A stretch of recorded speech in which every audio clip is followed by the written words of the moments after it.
Hello everyone, I'm Katia with Lunar Sun Creations. You'll have to pardon my voice. I do have a little bit of a stuffy nose right now, so I'm sorry if I'm a little bit nasally.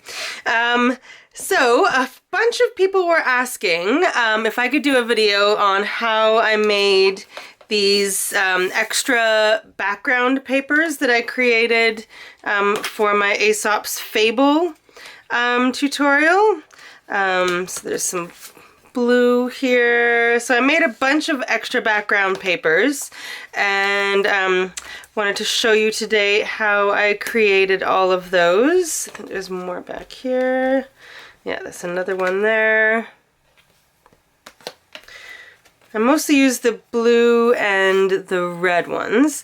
So I just thought that I would do a little video and try to recreate it. In all honesty, I made these papers quite a few months ago, September or October, so I'm going to try and recreate them. However, I don't know if I'll be able to do exactly what I did before because I don't actually remember what I did before, but we're going to do our best. So I've got a 5x7 gel plate and I've got an 8x10 gel plate. I've got some pre-mixed brushos here.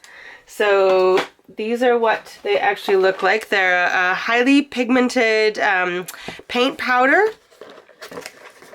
Alright, so all I did was take like a tiny little bit on the end of a paintbrush, put it into these little pots. This is from Lavinia Stamps. And then add water to it. This is such an amazing tool. Once the lids are on, these things are unspillable. Like they're just so incredible. The lids go on so tight. I highly recommend it. Like I've had these specific things all done up for like ages and ages and ages, and they've never spilled. I'm also going to try a different pigment powder. I've got a bunch of different infusions.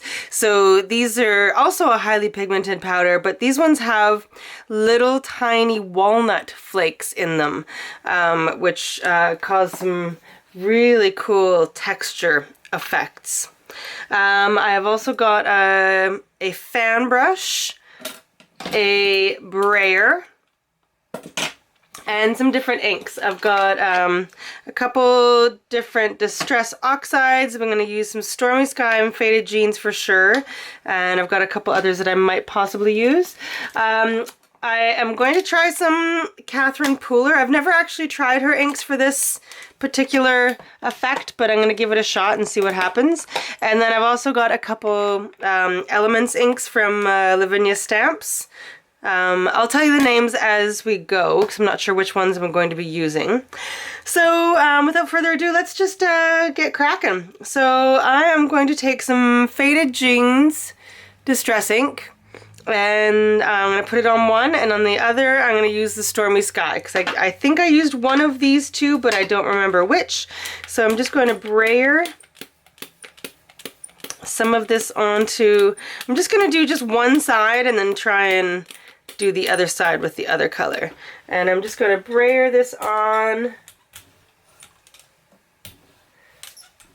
It doesn't look like much is on there, but trust me, there is more than you think. Okay, and then kind of on the other side of my brayer, I'm going to do the Stormy Sky.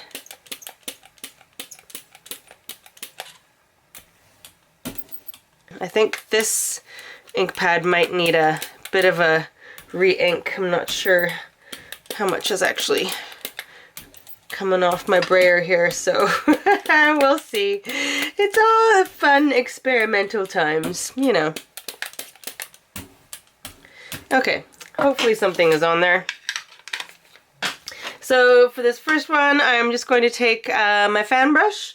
I'm going to dip it into my brushos.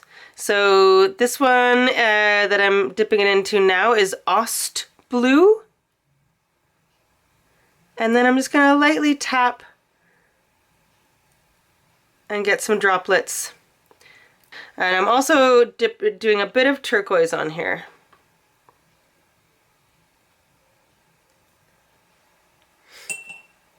And I might add a little bit of the infusions to this one. I'm going to add a tiny bit of In the Navy infusions. Okay, so I know it doesn't look like much, but it's probably tons. And now let's spritz it with water.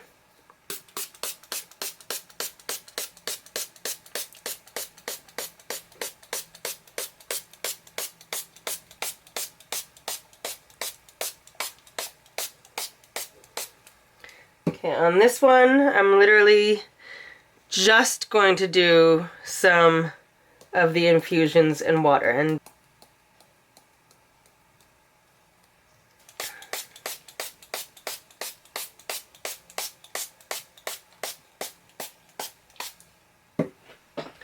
okay, and I'm going to do the glossy because I feel like that works best.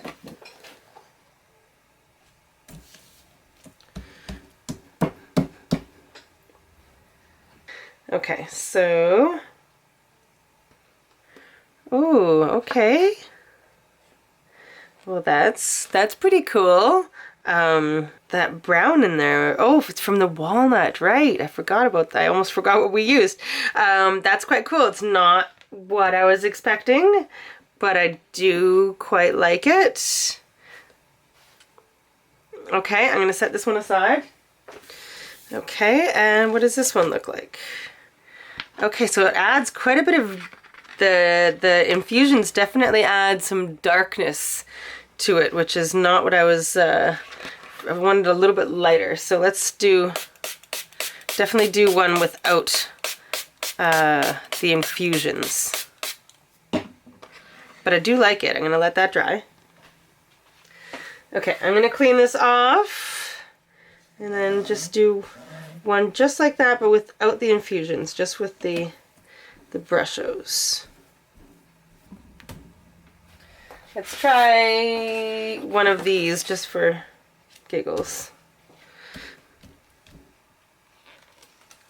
There we go. I think this is what I did. Yep, there we go. So that was the formula. So the oxide with the brushos and water on a glossy cardstock. That's what I did to do. So it's kind of a smooshing kind of scenario. Okay, so that's what I did for that. Let's see what happens with this one. Oh, it's interesting. It's very subtle. It's almost a gray purple. I'm not sure if I dig it, but you know, we're experimenting. That's what happens with experiments. Okay, let's go with a different color scheme. Okay, so let's try to recreate this one. So that was like, it was definitely the infusions because there's some splotches of the walnut. So infusions with the green.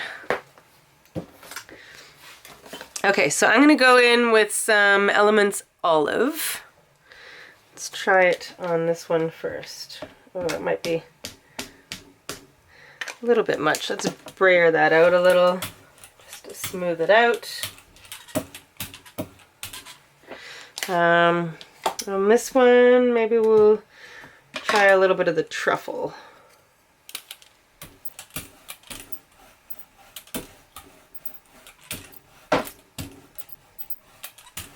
So I've got some emerald green. I'm going to use the same colors on both and just see what we get. Okay, emerald, actually no, yeah. Well, I'm so indecisive. No, I want them to be different. So emeralds, I'm going to use infusions on this one and brushos plus infusions on this one maybe. How's that? No. No. Indecisive.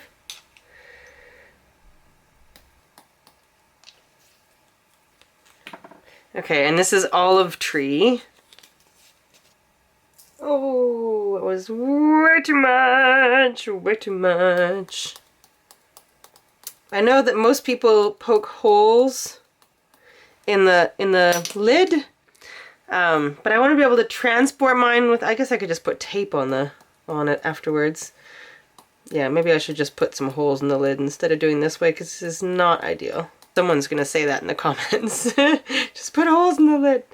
Yeah, that's probably the better way to go. I think I'm going to add a tiny bit of the brushos in like a brown color.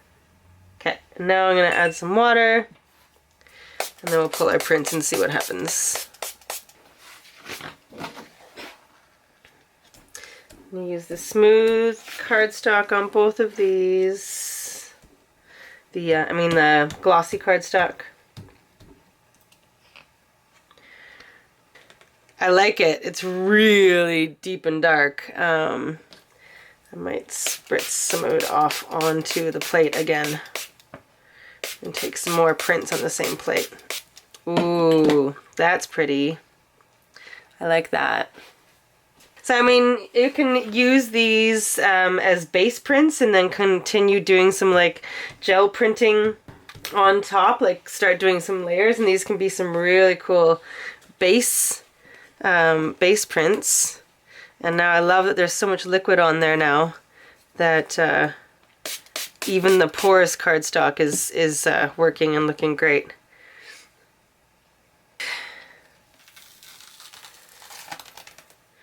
Ooh, this one's very interesting. Because the infusions kind of have like some other pigments in there as well. So you can really see the truffle underneath there, and then this is completely different. I love this though. I'm not a big fan of the truffle part of it, but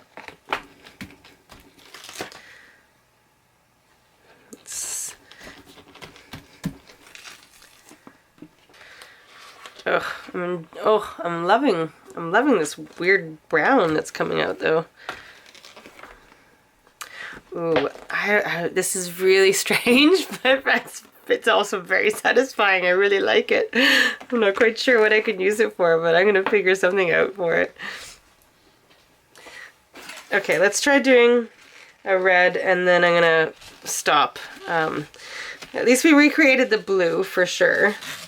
Okay, so going with the red spectrum on this one, we've got the Distress Oxide and Fossilized Amber.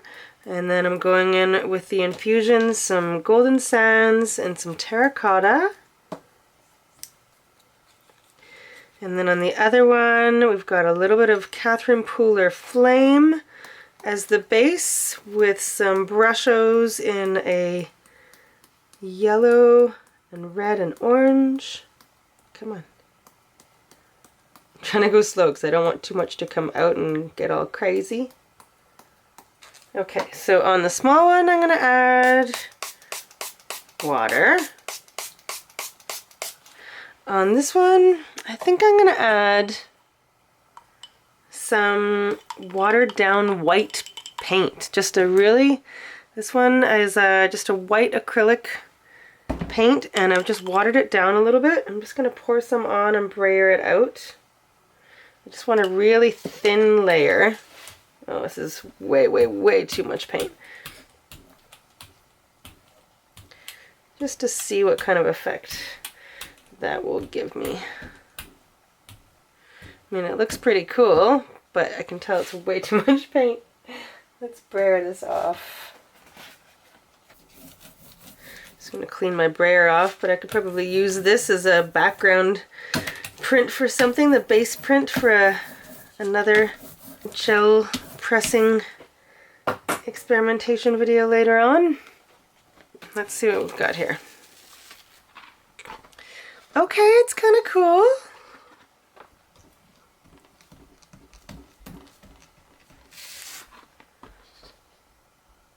All right, that could be a good layer for something. Let's see what's happening over here. Okay, so this is definitely how I got the red before. This is quite similar to the Rooster, the last page of the album, so this is definitely kind of the color scheme that I had going on. It was very bright. So it's all about experimentation, because I really have no idea. Every time it turns out differently. But that's the fun of working with this, you know?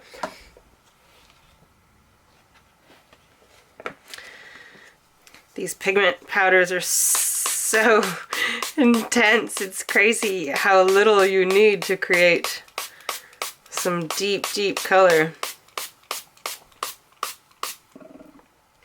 Okay, well, I mean, that's similar-esque to some of the bits that I had in the album. I mean, that's kind of in the same vein, anyway, as that. Not exactly like it, but very similar. But, got some great backgrounds that can be used in further gel press experimentation. In fact, I'm going to use a bunch of these for some layering effects, but this video, I'm going to do that in a separate video. This video was just about trying to recreate the papers for the Aesop's album. So, I mean, there's definitely some pages that you can use, though. It's all about just going with what colors are in the papers you're trying to work with and go from there. So, did we manage to replicate things? I mean, I think the blue came pretty close, which is the one that I used the most. So the blue was really simple.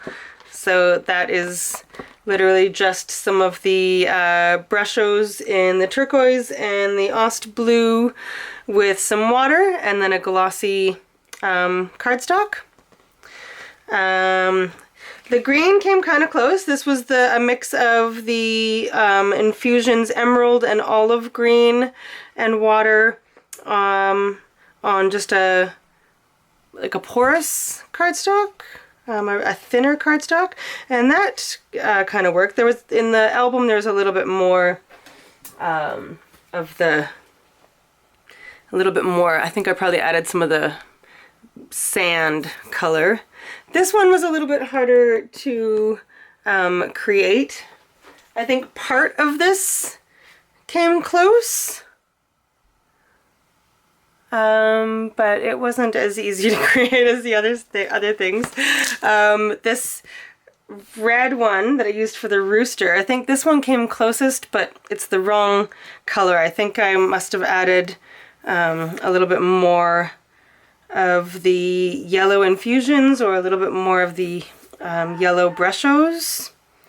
So this one didn't quite go, but you know how to play, and that's what you have to do with the gel press. Like, every single print is going to turn out completely differently. You're never going to recreate something exactly. But I mean, I just enjoyed the process, so that's the whole point, right? Is to like enjoy yourself while you're crafting. This brown one is pretty intense, but it's kind of cool. I think I could probably do something with that. So whether or not you learned anything, I have no idea. Did I have fun though? Yes, I did. So in that I have been a success. I enjoy just playing. So I'll do some other gel press videos layering these up and playing a little bit more with these backgrounds so you can see what else you can do with them besides just cutting them up and using them in albums as extra space, extra paper. You see, you just don't have white space. All right, I love you guys. Huge hugs. I'm gonna go have a nap. Hope you're doing really well. Big hugs. Bye.